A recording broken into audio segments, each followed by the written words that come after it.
If you're like me, nothing excites you more than getting a nice jig bite. And the rod plays a big deal in that. And my go-to jig rod is this FX Custom Rods Extreme Angler Series 7-1 medium heavy fast. Sorry, I had to slap a mosquito off my hand. With an Ardent Apex Elite reel on there. Now this rod right here is so versatile, being the 7-1 length. So most people are going to be saying 7-11 heavy for flipping and pitching and everything like that. And there is no need for that if you're doing what I'm doing with this.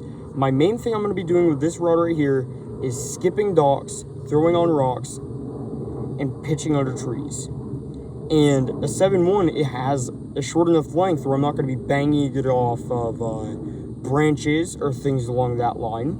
But it also, being a medium heavy, has enough backbone to be able to set the hook hard enough and get them out of some thicker cover. For example, I'm not afraid to throw this at trees. At a laydown, I'm not afraid to throw a jig in there at all. I throw only half-ounce jigs. Not an issue whatsoever. I will throw a jig in there and I'll hook a, if there's a bass that hits it, I'll pull them out of there. The only downside to a 7-1 medium heavy fast like this is that you aren't going to be able to use up to your half-ounce weights. So here in North Carolina, I'm not going to be flipping in super deep. On average, maybe 10, 15 feet. A half-ounce jig works fine. Now this rod can hold up to a 3/4. I like half-ounce.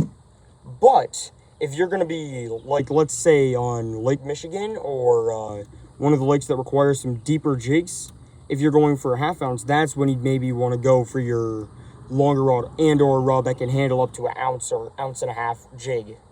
But for me, half-ounce jig is perfect. And that's why I love the FX Custom Rods Extreme Angler Series 7-1 medium heavy fast for my jigs.